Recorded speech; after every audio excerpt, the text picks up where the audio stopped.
It is possible that when the history books are written about Nigeria's battle with insecurity, this past week will be more than a footnote. And that's because they're calling it President Tinubu's Chibok moment, the recent mass abduction by suspected terrorists of somewhere between 24 and 30 students from the Federal University in Gusau, Zamfara State, barely a week ago, part of the kidnap for ransom franchise that's growing every day across Nigeria. According to the authorities, 13 of the victims have been rescued, although some reports suggest that only 7 have regained their freedom and at least 2 of them reportedly escaped on their own. Either way, it's clear that the challenge of insecurity continues to pose a big threat in this country. Meanwhile, questions are being asked about whether the federal government is locked in negotiations with the kidnappers and whether ransom is being paid. And how is it that bandits and criminals now seem to make the rules in Nigeria? Why can't they be hunted down and defeated? What hope is there that the storm will subside anytime soon? What should be on the table to tackle this blight? Well, for more on all that, I'm joined now in the studio by the former secretary to the Chief of Defense Staff's committee that negotiated the release of the last batch of trained hostages, Professor Usman Yusuf, who is also a noted public policy expert. Prof, thank you very much indeed for coming in. Charles, good to see you again. It's been a while. You look rested. Well, you look rested as well. I wonder where you've been. Around Kubwa. I like that. How do you see what has happened with this latest round of hostage taking? Right. Charles, I'm saddened, like every parent should be. In Nigeria, we are, in the next 2 days, we'll be celebrating 63 years. There'll be soldiers, there'll be parade. Our children, this is their 7th or 8th day in the forest with the bad guys. This is 9.5 years after Chibok, the first mass school abduction in this country. So the government and security agencies, we've not learned a thing in 9.5 years. In 9.5 years, we are where we are. Many school abductions after the Buniadi massacre. You have Chibok, you have Dapchi, you have Kankara, you have Jangebe, you have Kagara, you have Bethel, you have Greenfield. Government has not learned a thing. Security agencies have not learned a thing. We, as parents, we send our children to school to learn. And our children cannot learn in school in a region where education is more in peril now than ever before. And everybody is quiet, as if there's nothing. This is sad. I'm really saddened. I have my friends in the United States calling and asking me. We are back to 9.5 years after Chibok. We're still seeing this. Government has not learned a thing. Security agencies have not learned a thing. And I'm really, really saddened as a parent and as a Nigerian. But of course, you know about these things, having served as the secretary, as I mentioned, to the Chief of Defense Staff's committee that negotiated the release of the last batch of trained hostages. That suggests that, and I don't know what your take is on that, that some measure of negotiation is necessary in order to try and cut back on these things, certainly get the ones who are taken released immediately, and then cut back on the frequency of these kidnaps. I mean, why, in your assessment, can't these bandits and terrorists and criminals be defeated? Good. And if I tell you there's one answer, I will be lying. But I've said it again and again and again and again. Banditry, although there's a role for the military, there's not going to be a military solution. Because conflicts like this all over the world have never been won on the battlefield. There has to be a combination of the kinetic and the akinetic. And we saw that during the CD-SAC. It was the military that gave us cover to do what we did. The role of the military is to provide an enabling environment for sincere dialogue to take place. But you must have taken some lessons from that interaction. A lot of lessons. And are those lessons communicated to the government? Absolutely. And even after the release of all the trained hostages, our deed wasn't done. We didn't go home and sleep. We continued engaging them, and this was largely what is responsible for the lull and the quietness you see over the years, that you can drive safely and you can go on a train safely. The whole idea, we reached a point where there was a signed formal agreement of temporary cessation of hostilities. And what did you offer them to achieve that? Temporary cessation of hostilities and security of all this, our corridor. And the plan is to extend that temporary cessation to all conflict zones in the north and achieve permanent cessation. Well, the government changed and new players came in, and apparently they didn't read the handing over note. They want to reinvent the wheel. And reinvention of this wheel is what brought this abduction. And that's always been part of the problem, isn't it? Lack of continuity. Lack of continuity. And they're sending negotiators into Zamfara. I mean, tons of negotiators from God knows where. That the governor had to protest. That people are coming into my state, going into the forest, engaging bandits without talking to me, which is wrong.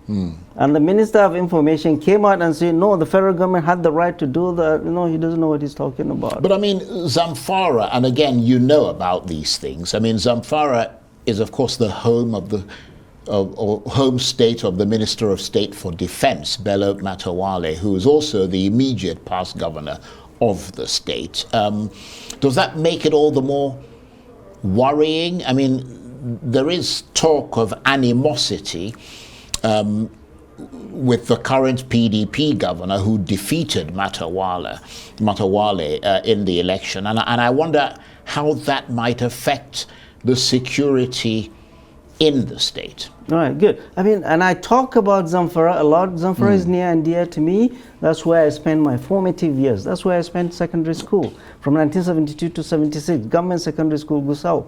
The Zamfara of then is not the Zamfara of today. Essentially, Zamfara is the nidus of banditry. It has infected the whole of the north. Over 70% of bandits have their address back in Zamfara, have their roots back in Zamfara. If you do not solve the problem in Zamfara, you are not going to solve banditry. Primarily, the biggest problem is the bad politics in Zamfara. From day one, Zamfara has never been lucky. It's the bad politics and the animosity between the gladiators that is responsible for all of this. And now, recently, the last governor was summarily defeated by the current governor, who is a PDP guy, and he was made. The defeated governor is now made and is the Minister of State Defense. And there is this animosity between them. And that is definitely going to affect... Yeah, it's not good for the environment. It's not. Yeah. The only person that can correct this is the President and Commander-in-Chief. He needs to call all the political gladiators in Zamfara and show his anger and give them ultimatum and tell them to get these girls out within a week, because they can do it. Governor Matawalle, when he was the governor of Zamfara State, he was the one responsible for the release of the first abducted children from Kankara. He played a pivotal role. So he's very experienced, he knows them all, and they can do this. If I am President Bola Ahmed Tinubu, I will call them to the villa, show my anger, read the riot act to all of them, and tell them to go back to Zamfara, don't come back and see me until 7 days, bring all these girls out. It can be done. Look, this is not the job of the military. The military is only called in to clean up the mess. This is a university, a federal university that does not have perimeter fence. A federal university that has had a history in the past of 2 previous abductions of children. 3 were abducted first, and then 5 were abducted, and now this. There is no security there. Daily Trust went in there. There was only 1 policeman or 1 civil defense. And there's no hostel in the school. They hostel, they house off campus within the community, and in the community, in a hostel of about 100 of them, there is not a single policeman, there is not a single civil defense, no military, and only 2 local guards. But what about the other end of punitive sanctions for people committing crimes? Because something that a lot of legal experts have pointed out is that we never see people prosecuted. We never see people punished. I mean, in the immediate term, you know, you talked about the police. Should the police be given greater powers, and should there be punishment, legal punishment, and harsher punishment for gun-related crimes in Absolutely. Nigeria? I mean, didn't President Buhari spend the last 8 years telling us that given ultimatum and directives, if anybody is seen with AK-47, he should be shot aside? We've had these directives and they were never acted on. One directive after the other, the NSA would come and scream and say the President and Commander-in-Chief has given this directive to exterminate, to go into the... nothing happened. So why do you think it wasn't acted upon? Right. The reason is a Commander-in-Chief who wasn't acting like a Commander-in-Chief. The powers of the Commander-in-Chief are enormous. You cannot give people responsibilities and sit down and not expect them to perform. That is why I said President Bola Ahmed Tinubu needs to be a different Commander-in-Chief than President Buhari was. And you're a pretty international person, as well as clearly, you know, Nigerian. I mean, how is this likely to affect Nigeria's image abroad at a time when the president has been traveling all over the place? I mean, we've seen the US recently issuing a travel advisory to its citizens, and there's, of course, you know, which you're aware of, all the talk about ECOWAS and going into Niger and all the rest of it. I mean, it's a big, how does all this affect Absolutely. that? It's a big body blow to this government and to this president. What's the name? Chibok made headlines all over the world. Even Michelle Obama was wearing the hat, and some of the Bring Back Our Girls group are in this government. And here you are, the president, the NSA, the ministers of defense were plying the corridors of power in Washington, D.C. And this happened, and they remained there. Nobody came back to Nigeria to talk to the people. So it's a huge body blow, it's a huge embarrassment. I have friends in the United States calling to tell me, we are still going through this. And I have doctor friends in Niger. Well, you cannot protect your children. You want to go and protect Bazoum and a democracy. For goodness sake, you cannot put your house in order. This is a huge disappointment. The primary responsibility of President Bola Ahmed Tinubu is to ask Nigerians. And so far, he has started faltering. The primary constitutional responsibility of any president is to protect his people.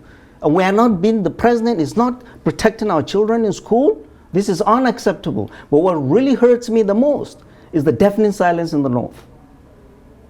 Is the deafening silence, as if we're from all the clerics and all everybody in the north, leaders absolutely, and so on there. In the north. I went to a conference in the United States. All I saw in all the hallways and the corridors were posters of Leah Sharibu and Chibok girls.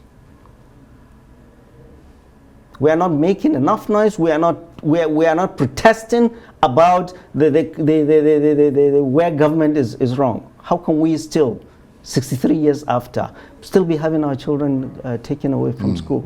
This is their 7th day. It's rainy season. They're out with that in the elements. And as we celebrate Nigeria's birthday with all soldiers and policemen, we need to say a silent prayer for this children. It's a tear-jerker, actually. It makes you want to cry. But, I mean, on top of that, Nigerians have been depressingly consumed by the debilitating austerity of their lives. I wonder if you see any cheering prospect at all on the horizon. Where I'm sitting, I don't see. All the 7 states bordering Niger, because of the Biden sanction, is biting on both sides. People have been turned into destitutes all across the 7 states in the north. And all across 7 states, you go back home, people have nothing to eat. People have nothing to eat. This government is not protecting us. is making our life, all this government has done over the last however many months it's come, is made our lives difficult. And it cannot protect the lives of our children that go to school. This is those children whose parents can even afford to send them to school, in a region that is, whose education is imperiled. And the North is quiet about it. All people are interested now is, oh, who gets this position. God Almighty will ask each and every one of us, what have you done? We've sent in our children to the United States, to Dubai, and we expect to live in peace when we have this many children out of school. When the society is awash with drugs, with guns, and leaders are quiet. Silence in the face of evil is itself evil. And on that rather sobering note, I want to thank you very much indeed, Professor Usman Yusuf. It's always quite an experience listening to you articulate your thoughts there. And he is, of course, the former secretary to the Chief of Defense Staff's committee that negotiated the release of the train hostages. He's also a noted public policy expert. Thank you very much indeed. Thank you, Charles, for having me.